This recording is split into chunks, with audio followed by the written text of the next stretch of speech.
আজকে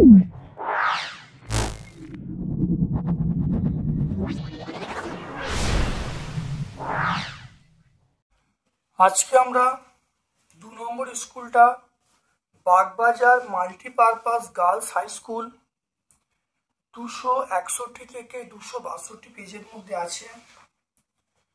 ভিডিওটা প্রথম থেকে শেষ পর্যন্ত দেখো। ক্লাস 9-এর প্রত্যেকটা ছাত্রছাত্রীকে বলবো অবশ্যই আমার এই ভিডিওতে উপকৃত হবে।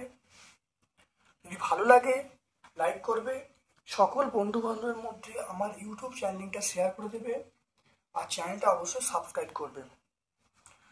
চলে এসো গ্রুপ এর প্রশ্নে। এসআইতে একটি মূল একক, এসআইতে মূল একক আমরা বলবো সেটা হলো কিলোগ্রাম। এসআইতে মূল একক বা মৌলিক একক আমরা বলবো কিলোগ্রাম।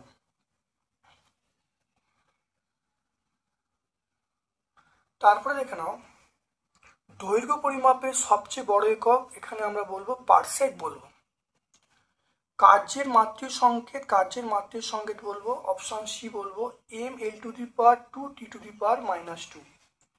সমতরণে গতিশীল কণার প্রাথমিক বেগ অন্তিম বেগে প্রাথমিক বেগ ইউ, অন্তিম বেগ ভি, গড় বেগ মানে দুটো বেগের সমষ্টিকে 2 দিয়ে ভাগ, তাহলে অপশন বি বলবো u+v/2। 5 নম্বর প্রশ্ন চলে এসো। 1 মিলিগ্রাম ভর সম্পন্ন একটি বস্তু 1 ডাইন বল প্রয়োগ করলে তাহলে ত্বরণ কত হবে দেখে নাও। এম এর মান বলা আছে 1 mg, তাহলে এটা 10⁻³ গ্রাম। এফ এর মান বলা আছে 1 ডাইন, তাহলে এখান থেকে দেখো আমরা জানি এফ সমান এম এ, ত্বরণ বার করতে হবে, তাহলে এ সমান f/m। এফ এর মান 1, এটা 10 এর মান এম এর মান -10⁻³ তাহলে এর মান পেয়ে গেলাম 10⁻+3। এককটা কি আছে, একক হলো সেমি/সেকেন্ড²। কিন্তু এখানে সেমি/সেকেন্ড² মিটারে চেঞ্জ করলে তাই 10⁻² দিয়ে ভাগ করব, এটা মিটার/সেকেন্ড। তাহলে সেমিকে মিটারে চেঞ্জ করতে গেলে 10⁻² দিয়ে ভাগ করব, তাই এটা হলো 10 হবে, 10 মিটার/, তাই 10 মিটার/সেকেন্ড²। তাহলে দেখে নাও, তাহলে এটা সেমি/সেকেন্ড²কে মিটার/সেকেন্ড² চেঞ্জ করতে গেলে 100 দিয়ে ভাগ করব, 100 মানে 10⁻², তাহলে 10⁻² দিয়ে ভাগ করলাম, ভাগ করে 10 মিটার/সেকেন্ড²। আমরা কোন অপশনটায় পাবো, দেখো অপশন বি পাবো। একটি ত্রিযোজী ক্যাটায়নের ইলেকট্রনের সংখ্যা 10 হলে পরমাণু ক্রমাঙ্ক কত হবে। পরমাণু ক্রমাঙ্ক ত্রিযোজী বলা আছে, ত্রিযোজী মানে আমরা দেখো 2 আছে 8, তাহলে এটা দেখো ভাঙলে 2 8, আর ত্রিযোজী বলা আছে মানে পরেরটা 3 হবে, তাহলে আমরা দেখো 2 8 3, তাহলে যোগ করলে 13, তাহলে অপশন সি হবে। কোন পরমাণুতে কেবলমাত্র একটি কক্ষপথ বর্তমান, আমরা বলবো হাইড্রোজেন। হাইড্রোজেনের মধ্যে একটা কক্ষপথ থাকে। তাহলে অভিকর্ষের প্রভাবে অবাধে পতনশীল বস্তু ত্বরণহীন হয়, এটা ত্বরণহীন না, ত্বরণ থাকে, ত্বরণটা স্থির থাকে মানে কনস্ট্যান্ট ত্বরণ, কিন্তু ত্বরণ থাকে, কিন্তু এটা মিথ্যা হবে, এটা আমরা মিথ্যা বলবো। দেখো দুটি লোহার বলের 1 কেজি ও 50 কেজি একই বেগে একই দিকে চলছে, কোন বলটির জাড্য বেশি, যার ভর বেশি, মানে 50 কেজি মানে বলের জাড্য বেশি হবে। নিউটনের কোন সূত্র থেকে রৈখিক ভরবেগের সংরক্ষণ সূত্র পাওয়া যায়, এটা আমরা বলবো তৃতীয় সূত্র থেকে। ক্রিয়া প্রতিক্রিয়া পরস্পরকে প্রতিমিত করতে পারে না, ক্রিয়া প্রতিক্রিয়া পরস্পরকে প্রতিমিত করতে পারে না। সাধারণ স্কেলে লঘিষ্ঠ ধ্রুবকের মান কত। সাধারণ স্কেলে লঘিষ্ঠ ধ্রুবকের মান হলো 1 মিলিমিটার। মিলিমিটার বলতে পারি বা 0.1 সেন্টিমিটারও বলা যায়। একটি ভৌত রাশির নাম লেখো যার কোনো একক মাত্রা নেই কিন্তু একক আছে, এটা আমরা বলবো কোণ বলবো। হ্যাঁ, কোণ, ক দন্তের নাম, আমরা কোণ বলবো। দীপন প্রাবল্যে এসে আমরা ক্যান্ডেলা বলবো, সিডি। নিউটনবিহীন একটি পরমাণুর নাম, নিউটনবিহীন পরমাণুর নাম আমরা বলবো ছয়টা দেখে নাও।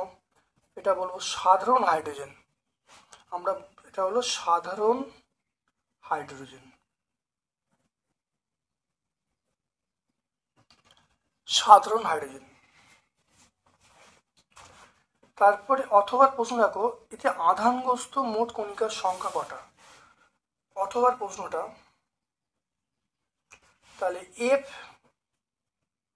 এটা হলো 19, 9। তাহলে প্রোটন সংখ্যা কত? প্রোটন হলো 9, প্রোটন হলো 9। তাহলে ইলেকট্রন কটা? তাহলে ইলেকট্রন আমরা 9 বলবো, প্রোটন যতগুলো ইলেকট্রন ততগুলো। তাহলে মোট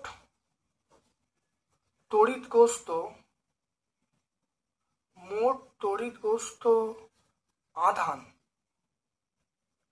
সেটা আমরা বলবো 9 + 9, আমরা বলবো 18টা। তাহলে মোট তড়িৎগ্রস্ত আধান কত? 9 + 9, 9 + 9 মানে আমরা 18টা বলবো।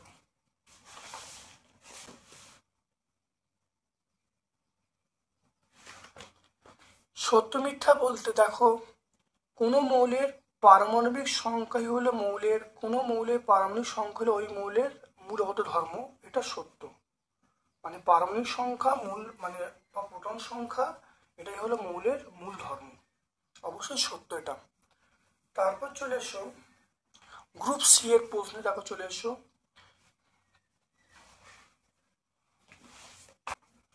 সাধারণ তুলা যন্ত্রের সুবিধিটা দুটো শর্ত উল্লেখ করতে বলছি। 1 নম্বর হলো তুলা যন্ত্রের বাহুটি দীর্ঘ হবে, তুলা দণ্ডটি হালকা হবে, সূচকটি লম্বা হবে, আর তুলা দণ্ডের ভারকেন্দ্র আলম্বের খুব কাছাকাছি থাকবে। এটা আমরা 11 পেজে পাবো, পেজ নাম্বার 11।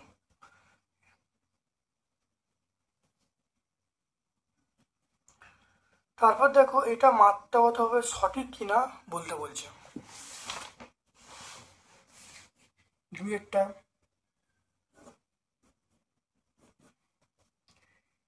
দেখো LHS আমরা বলবো, তাহলে এস এর মাত্রা নিলাম, এস এর মাত্রা মানে L। RHS মানে হাফ A T⁴ এইটা। তাহলে প্রত্যেকে দেখো মাত্রা নিলাম পাট করে, হাফ A আর T⁴। তাহলে এই সংখ্যাকে মাত্রা নিলে, হাফের মাত্রা নিলে এটা 1 হয়ে যাবে। ত্বরণ দেখো, ত্বরণের মাত্রা আমরা কি জানি? L T⁻², আর এই টি এর মাত্রা আমরা জানি T⁴। তাহলে আমরা পাচ্ছি L T⁻² + 4, তাহলে L T⁻²। দেখে নাও। তাহলে এখানে দেখো বাম পক্ষে দেখো L আছে, ডান পক্ষে দেখো L T⁻² আসছে। তাহলে LHS সমান RHS নয়। তাহলে LHS সমান RHS হচ্ছে না। তাহলে আমরা বলবো যে সমীকরণটি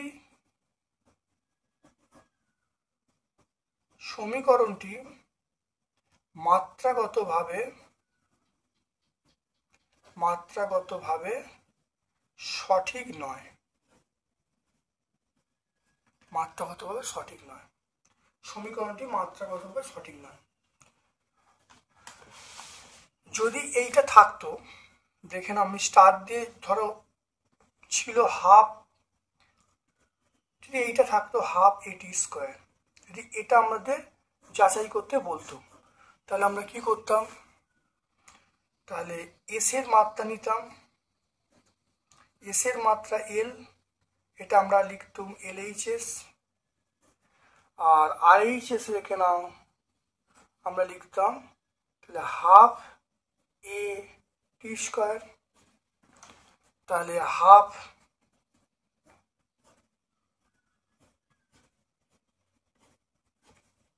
তাহলে এটা এক, এটা L T to the power minus two, এটা টি স্কোয়ার, তাহলে দেখো L T to the power minus two plus two, তাহলে L T to the power zero, তাহলে L T to the power zero মানে এক, তাহলে দেখো ডান দিকে দেখো বাম দিকে এল ডান দিকেও এল, তাহলে আমরা বলবো L H S equal to R H S. তাহলে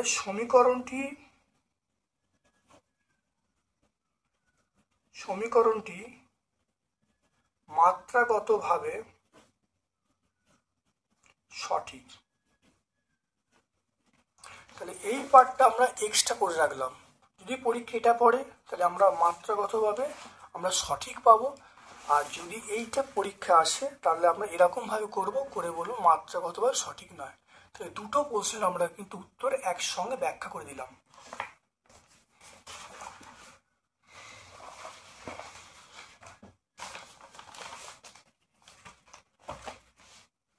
তারপর দেখো প্রমাণ দৈর্ঘ্য এবং প্রমাণ সময় সংজ্ঞা দিতে বলছে। এর সংজ্ঞাটা দেখো বলবে আলো শূন্যস্থানে 1/299792458 সেকেন্ডে যে পথ যায় তাকে আমরা 1 মিটার বলবো বা প্রমাণ দৈর্ঘ্য বলবো।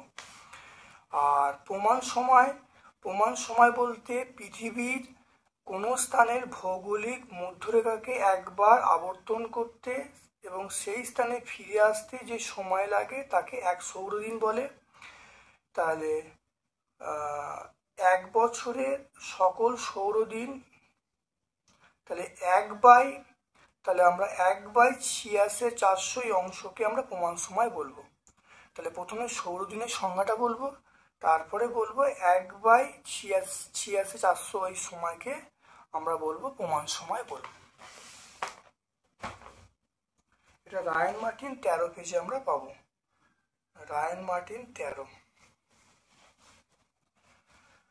তরঙ্গের এককে প্রতি সেকেন্ড দুবার ব্যবহার করা হয় কেন?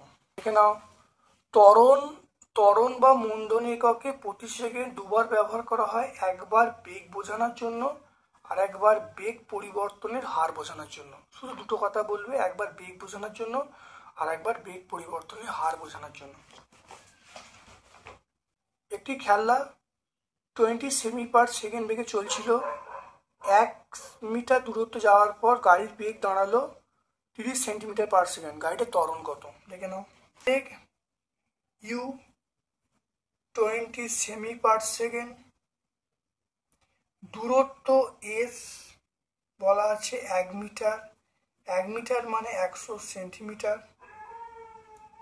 অন্তিম বেগ ভি দাঁড়ালো, সেটা হলো 30 সেমি পার সেকেন্ড।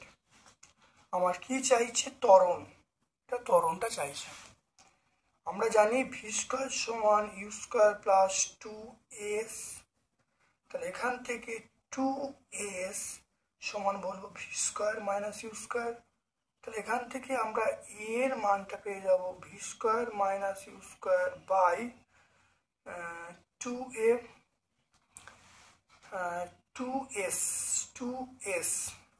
পাবো।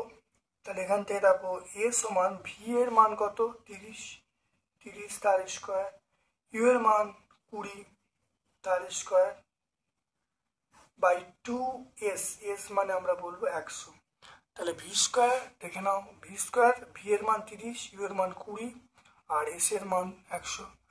এখান থেকে আমরা পেয়ে যাব তাহলে এ সমান 30 প্লাস 20 ইন্টু 30 মাইনাস 20 বাই এটা 200 গুণ করলে 200 পাবো।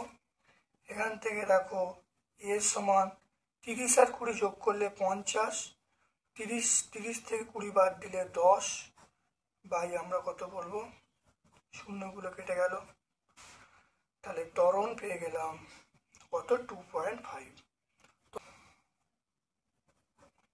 গাড়িটির ত্বরণ 2 সেমি পার সেকেন্ড স্কোয়ার। দেখে না, ইউ এর মান দেওয়া আছে, এস এর মান দেওয়া আছে, ভি এর মান দিয়ে ত্বরণ চাইছে, তাহলে ভি স্কোয়ার সমান ইউ স্কোয়ার প্লাস 2s, এখান থেকে এর মান দেখো ভি স্কোয়ার মানে ইউ স্কোয়ার বাই 2s, মানটা বসা এ স্কোয়ার এবং ভি স্কোয়ার এ প্লাস বি মাইনাস বি করা হলো, তাহলে 50 ইন্টু 10, 50 এটা 30, 30 আর 20 যোগ করলে 50, 30 মাইনাস 20 10 বাই 200, শূন্যগুলো কেটে গেলে 5 বাই 2, তাহলে এর মান 5 বাই 2 মানে এর মান 2.5, তাহলে গাড়িটির ত্বরণ পেয়ে গেলাম 2.5 সেমি পার সেকেন্ড স্কোয়ার।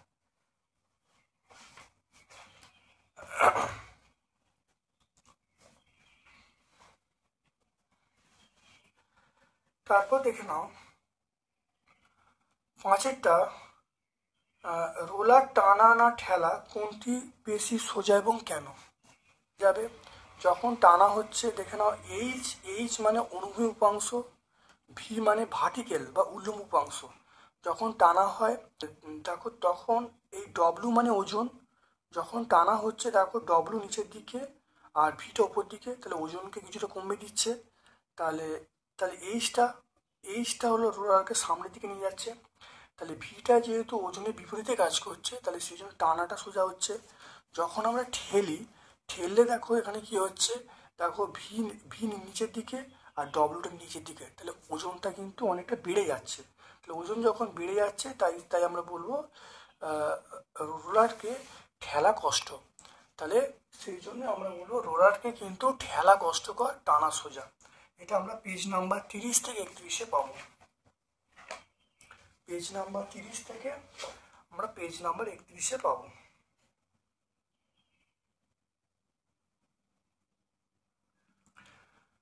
বল সংযোজনের সামন্তরিক সূত্রটা লিখতে বলছে এবং ব্যাখ্যা করতে বলছে। দেখে নাও সামন্তরিক সূত্র, দেখে নাও কোনো দেখো সামন্তরিকে দুটো সন্নিহিত বাহু দিয়ে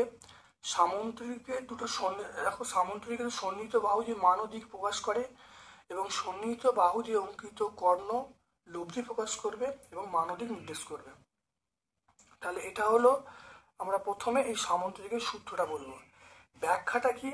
ব্যাখ্যাটা আমরা বলবো দেখো এদিকে পি কাজ করছে, এদিকে কিউ কাজ করছে, এদিকে আর কাজ করছে, এই পি এবং কিউ মান ও দিক নির্দেশ করছে, আরটা লব্ধি নির্দেশ করছে, মান ও দিক নির্দেশ করছে। তাহলে এটা আমরা ব্যাখ্যাটা এই ছবিটা আঁকবো, ছবিটা আঁকে ব্যাখ্যাটা আমরা এইখান থেকে শুরু করে এই পর্যন্ত ব্যাখ্যাটা বলে দেবো। দেখে নাও ভালো করে, এটা পেজ নাম্বার 29।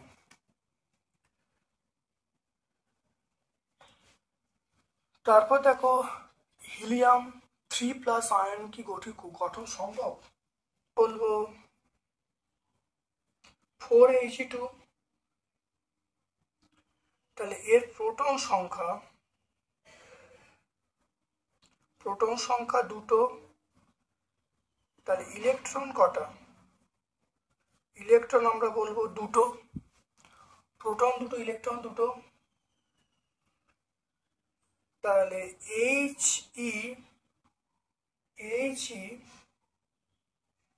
3+ হতে গেলে তাহলে He কে তিনটি ইলেকট্রন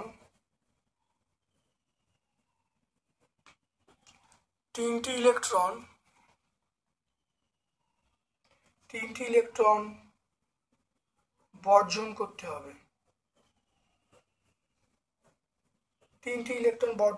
হবে, যেটি কে এইটা হতে গেলে 3+ হতে গেলে তিনটি যেটি বর্জন করতে হবে, যেটি সম্ভব নয়,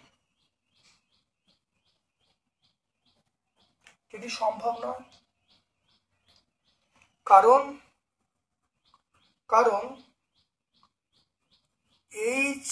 হিলিয়ামের সর্বাধিক দুটি ইলেকট্রন থাকে।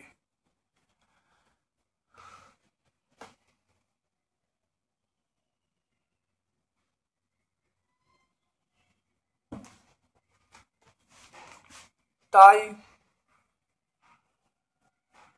He3+ গঠন সম্ভব নয়। তাহলে দেখো হিলিয়াম দেখে নাও, এটা প্রোটন দুটো, তাহলে বাইরের কক্ষে দুটো ইলেকট্রন থাকবে। এই যে 3+ হতে গেলে হিলিয়ামকে 3টে ইলেকট্রন বর্জন করতে হবে, কিন্তু আছে দুটো, 3টে কী করে বর্জন করবে? তাহলে সেই জন্যে এই যে 3+ গঠন করা সম্ভব নয়।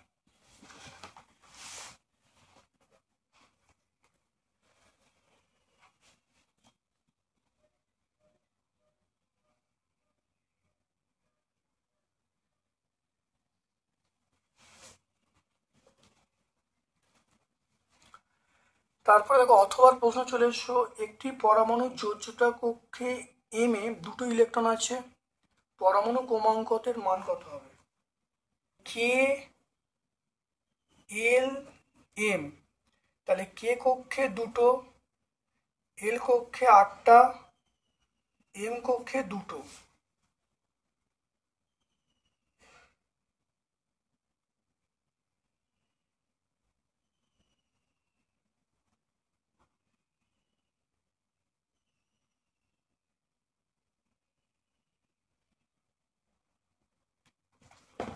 তাহলে মোট ইলেকট্রন কটা?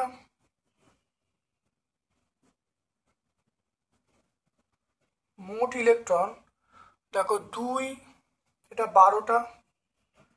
তাহলে কে কক্ষে 2টি, এল কক্ষে 8টি, এম কক্ষে 2টি, তাহলে মোট ইলেকট্রন 12টা।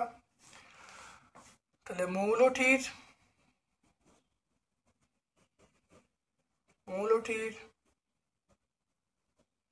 পরমাণু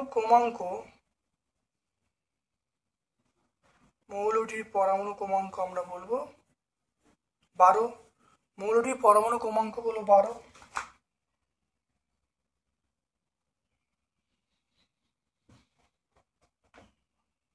তাহলে মৌলটির নাম আমরা কি বলবো? মৌলটির নাম বলবো ম্যাগনেসিয়াম।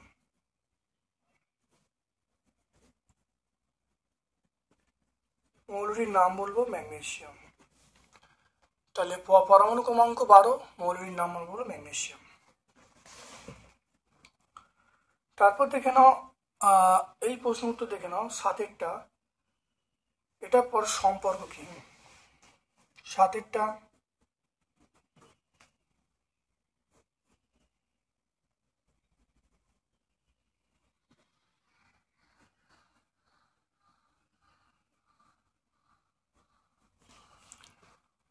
দেখে নাও। তাহলে এর নিউটন সংখ্যা কত হবে? 40 থেকে 20 বাদ দেবো, 40 থেকে 20 বাদ দিলে 20টি হয়ে যাবে। বি এর নিউটন সংখ্যা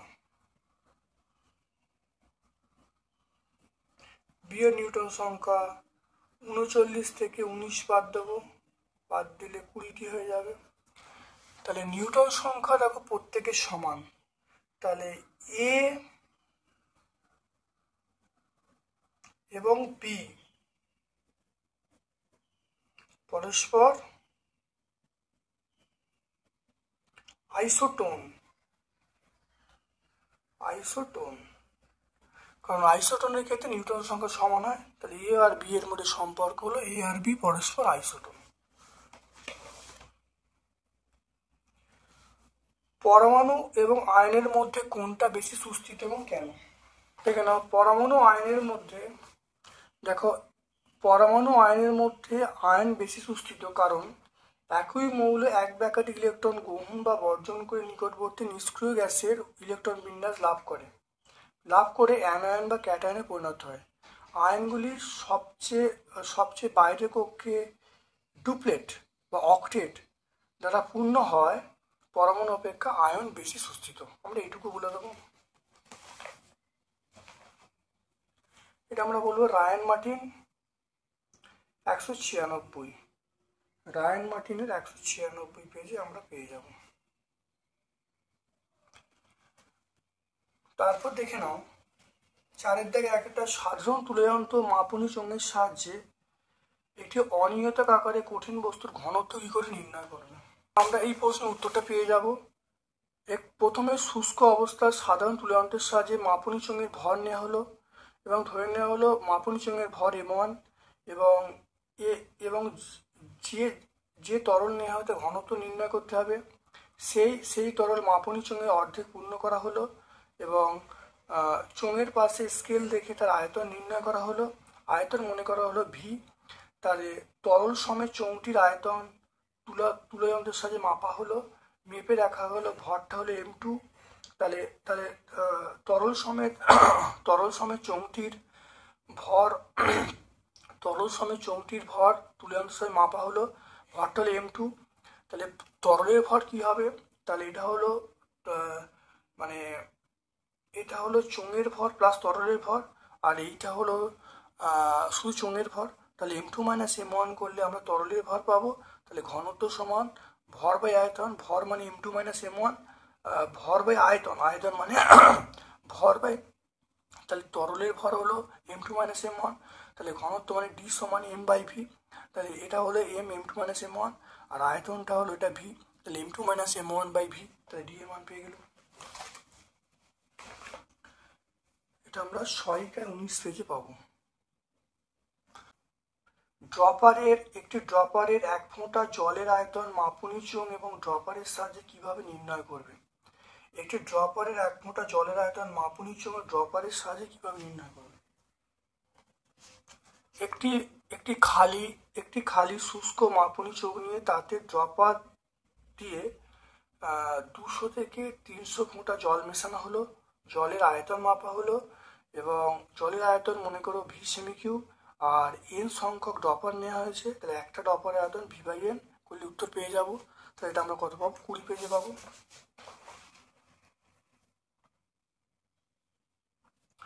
তারপর দেখো লিটারের সংজ্ঞায় 4 ডিগ্রি সেন্টিগ্রেড উল্লেখ করে থাকে কেন?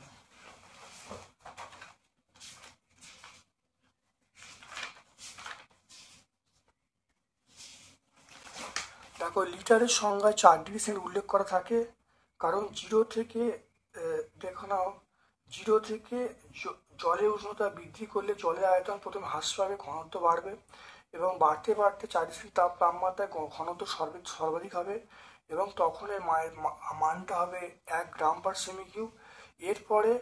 এরপর তাপমাত্রা বাড়লে জলের আয়তন বাড়বে কিন্তু ঘনত্ব কমে যাবে। তাহলে 4 ডিগ্রি সেন্টিগ্রেড তাপমাত্রায় তাহলে 1 লিটার যে জলের ভরটা সেটা হবে, তাহলে আমরা বলবো 4 ডিগ্রি সেন্টিগ্রেড তাপমাত্রায় 1 লিটার জলের ভর 1 কেজি হবে। সেই জন্য আমরা লিটারের সংজ্ঞায় 4 ডিগ্রি সেন্টিগ্রেড কথা উল্লেখ করি। তাহলে পেজ নাম্বার 5 পেয়ে যাব।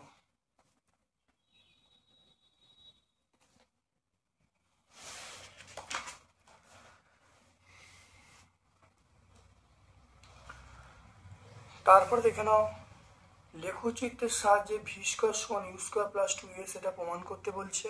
দেখে নাও এটা আমরা আগের স্কুলটা ব্যাখ্যা করেছি। তাহলে প্রথম স্কুলটা তোমরা ভালো করে দেখে নেবে। প্রথম স্কুলে আমরা বুঝিয়ে দিয়েছি, তাহলে এটা নতুন করে বুঝিয়ে দিচ্ছি, এটা তোমরা অবশ্যই প্রথম স্কুলটা পেয়ে যাবে। লেখচিত্র থেকে 3 সেকেন্ড পরে কণার সরণ কথায় বার করতে বলছে। কণার সরণ 3 সেকেন্ডে কণার সরণ 2 এর সঙ্গে 2 গুণ করছে, 2 × 2 4 হলো। তাহলে এইটার সরণটা হলো। এবারে এইটা দেখো, এটা যাচ্ছে 1 যাচ্ছে 1, তাহলে 1 আর এটা 3, এটা দেখো 3, 1 × 3,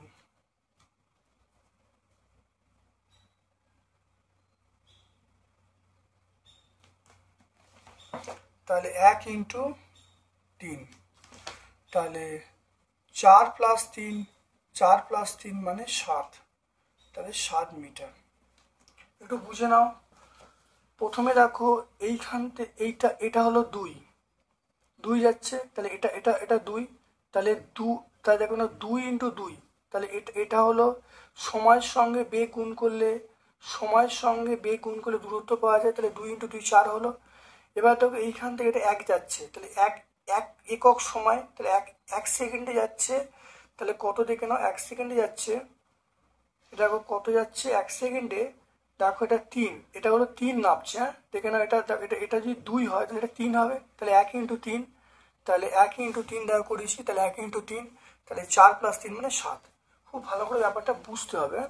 তাহলে প্রথমে এই ডিস্টেন্সটা বার করলাম, তো এই ডিস্টেন্সটা 2 × 2, আর এই ডিস্টেন্সটা বার করতে গেলে 1 × 3, 1 × 3 মানে 3, আর 4 যোগ করলে 7। তাহলে আমরা অ্যান্সার পেয়ে গেলাম 7 মিটার। অথবা প্রশ্ন চলে এসো, দেখো রৈখিক ভরবেগের ধারণা থেকে নিউটনের দ্বিতীয় সূত্র প্রতিষ্ঠা করতে বলছে।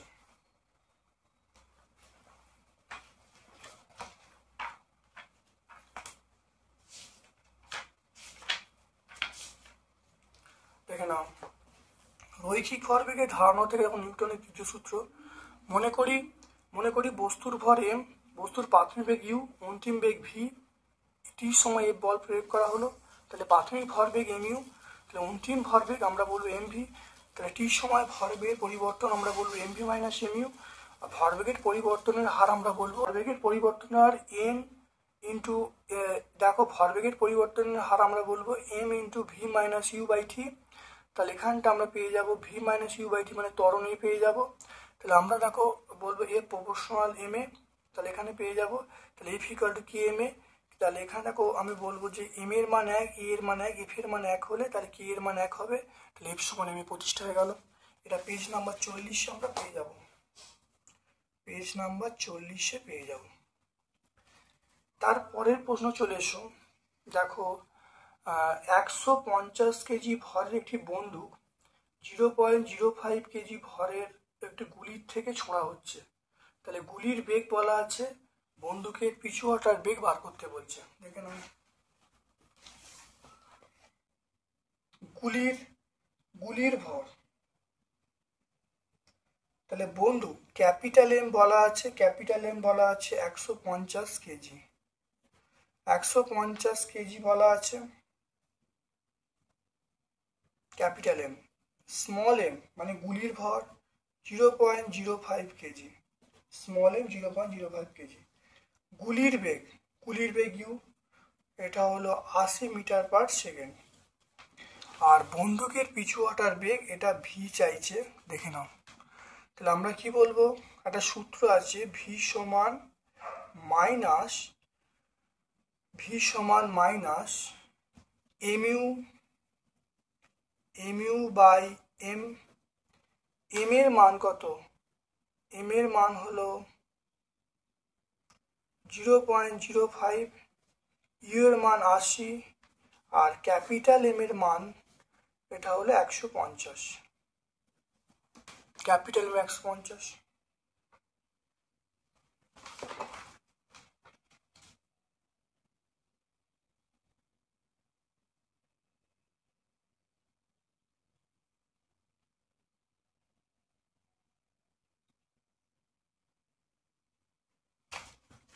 তো এটা ভাগ করলে যেটা আসবে, মাইনাস, শূন্যগুলো কেটে গেল,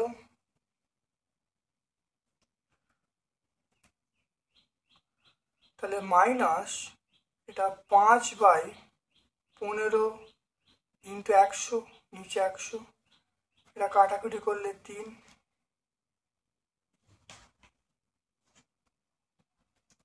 আর এটা 8 ছিল একটা। তা দেখে নাও, তাহলে ভি এর মান দেখে নাও 12 হচ্ছে, দেখে নাও। তাহলে ভি এর মান আমরা পাচ্ছি ভি সমান মাইনাস 8/3 ইন্টু 100, তাহলে 8/3 মানে মাইনাস 2.67, এইটা উপরে তুললে 10 টু দি পাওয়ার -2, 100টা উপরে তুলে -2। তাহলে বন্দুকের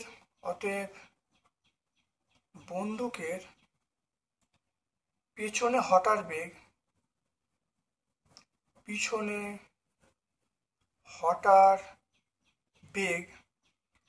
2.67 into 10 to the power -2 metre per second.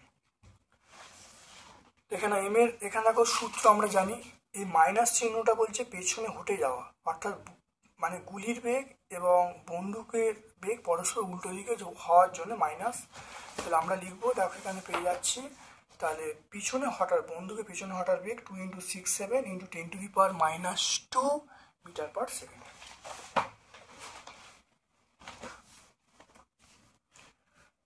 তারপরে 3-এরটা চলে এসো, বোর রাদারফোর্ড মডেলের মূল স্বীকার্যগুলি উল্লেখ করতে বলছে।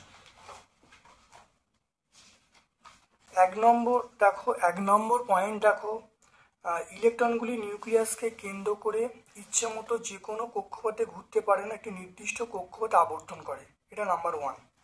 নাম্বার 2 কি, কোনো ইলেকট্রন উচ্চ শক্তি স্তর থেকে নিম্ন শক্তি স্তরে ঝাঁপিয়ে পড়লে একটি নির্দিষ্ট পরিমাণ শক্তি বিকিরণ করে, আবার আবার নিম্ন শক্তি স্তর থেকে উচ্চ শক্তি স্তরে শক্তি গ্রহণ করে। এটা নাম্বার 2। এটা হলো নাম্বার 3। আর নাম্বার 2 দেখো, যখন কোনো নির্দিষ্ট কক্ষপথে ইলেকট্রনগুলি যখন নির্দিষ্ট কক্ষপথে আবর্তন করে তখন শক্তি গ্রহণ বা বর্জন করে না। তাহলে 3টে পয়েন্ট আমরা বলবো।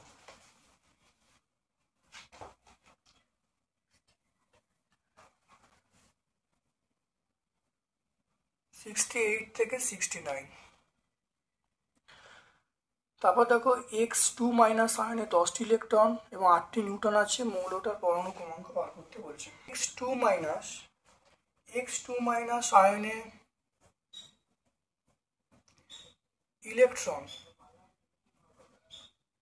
ইলেকট্রন কটা? ইলেকট্রন 10টি।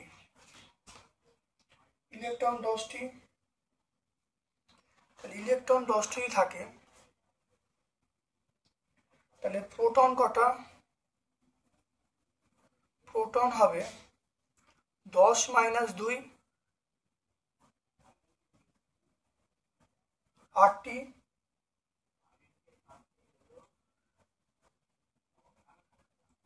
নিউটন কটা?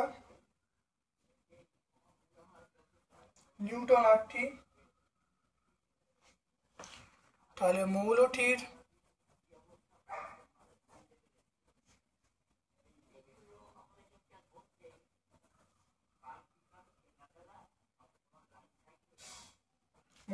পরমাণু ক্রমাঙ্ক 8।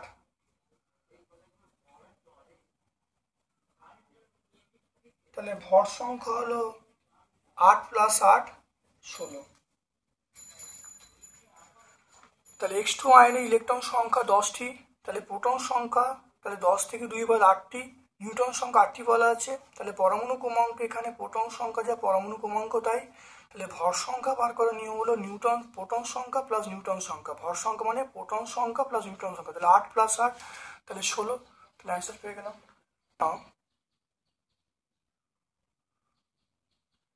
দেখে নাও, এদের এই দুটো মৌল দেওয়া আছে, দেখে নাও পরমাণু ক্রমাঙ্ক সমান কিন্তু ভর সংখ্যা আলাদা।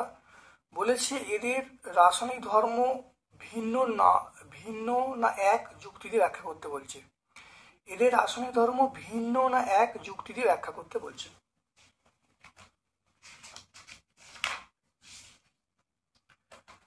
দেখে নাও, আমরা আইসোটোপের কনসেপ্ট জানি। আইসোটোপ দেখো তাদের প্রোটন সংখ্যাগুলো সমান বা পরমাণু ক্রমাঙ্ক সমান। পরমাণু ক্রমাঙ্ক যদি সমান হয় তাতে আইসোটোপ বলে। তাহলে আইসোটোপগুলি পারমাণবিক সংখ্যা সমান হয়, প্রোটন সংখ্যা একই থাকে, নিউট্রন সংখ্যা ভিন্ন হয়। আমরা জানি মৌলের পরমাণু ক্রমাঙ্ক বা প্রোটন সংখ্যাই হলো মৌলের মূলগত ধর্ম। তাহলে আইসোটোপগুলির রাসায়নিক ধর্ম অভিন্ন হয়, আইসোটোপগুলির ভর কিছু আলাদা হয়। তাহলে আমরা এখানে পেয়ে যাব, তাহলে আইসোটোপগুলির ভর এবং আইসোটোপগুলির ধর্ম অভিন্ন হয়। দেখতে পাচ্ছ? তাহলে আমরা ওইটুকু বলবো। তাহলে প্রথম বলবো এটা পরস্পর আইসোটোপ। এটা আইসোটোপ হওয়ার জন্য পরস্পরের রাসায়নিক ধর্ম কিন্তু একই হয়। এটা আমরা উত্তরটা পাবো পেজ নাম্বার 71-এ পাবো। দেখো এখানে দেখো না ইউরেনিয়াম, দেখো ইউরেনিয়াম নিউক্লিয়াস থেকে 3টে নিউট্রন সংখ্যা বেরিয়ে গেলে নতুন নিউক্লিয়াস কিভাবে প্রকাশ করবে?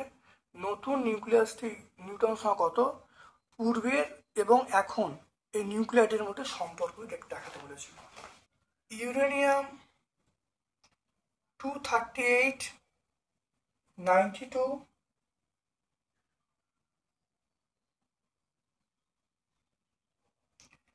তাহলে 3টি নিউট্রন বেরিয়ে গেলে 3টি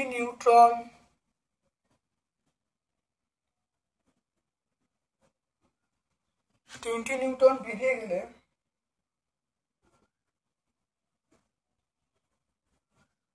মৌলটির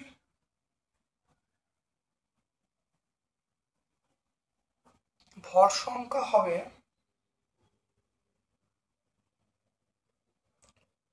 238, তা থেকে 3টে বাদ দেবো। 238 থেকে 3টে বাদ দিলে আমরা বলবো 235। নিউটন সংখ্যা 238, তা থেকে 92টা বাদ দেবো। বাদ দিলে নিউটন সংখ্যা কত হবে? 238 থেকে আমি 92টা বাদ দিই, 143 পাবো।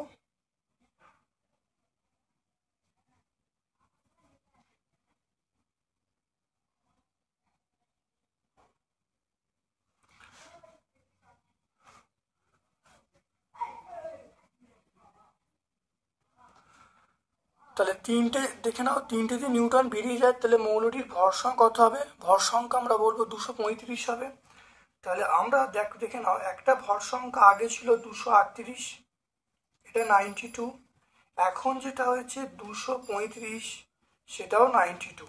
তাহলে যেহেতু প্রোটন সংখ্যা বা পারমাণবিক সংখ্যা সমান, তাহলে এরা পরস্পর কি বলবো? আইসোটোপ বলবো, আইসোটোপ। তাহলে একটা উত্তর দেখো, তাহলে নিউটন সংখ্যা 143, একটা উত্তর পাবে। আর আগে নিউক্লিয়াস এইটা, এখন নিউক্লিয়াস এইটা, তাহলে এরা দেখো প্রোটন সংখ্যা সমান, প্রোটন সংখ্যা সমান হলে এরা পরস্পর কি হবে? আইসোটোপ হবে।